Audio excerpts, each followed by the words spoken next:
ఉప్పు కారం పసుపు గరం మసాలా వేసి బాగా మగ్గిన తర్వాత కొంచెం వాటర్ పోయాలి. దగ్గరికి ఉడికించా చిక్కుడుకాయ ఉల్లిపాయలు కర్రీ వేయాలి.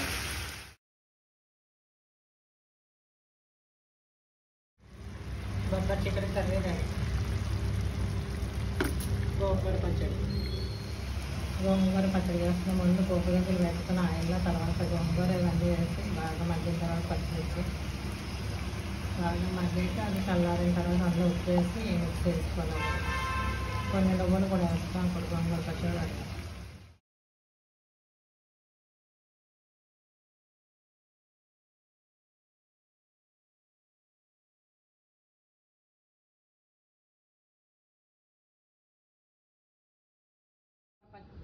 గోంగూర పచ్చడి, దోసకాయ పచ్చడి, కీర,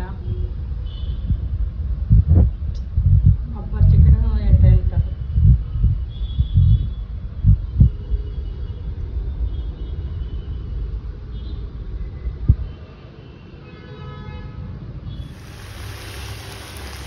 దోసకాయ పచ్చడి వేస్తాం. మనం పోపు గింజలు వేసుకున్న తర్వాత దోసకాయ టమాటా వేస్తాం. ఇది బాగా మగ్గిన తర్వాత ఇలా కావాల్సిన పచ్చిమిర్చి వేస్తాం. బాగా మగ్గాక ఇది ఉప్పేసి బాగా మగ్గిన తర్వాత ఇది చల్లారిన తర్వాత కొంచెం చింతపండు వేసి మిక్సీ వేస్తాం. అక్కడ దోసకాయ పచ్చడి వేయాలి. దోసకాయ టమాటా పచ్చడి వేయాలి. గోధుమ రవ్వ ఉప్మా చేస్తాం.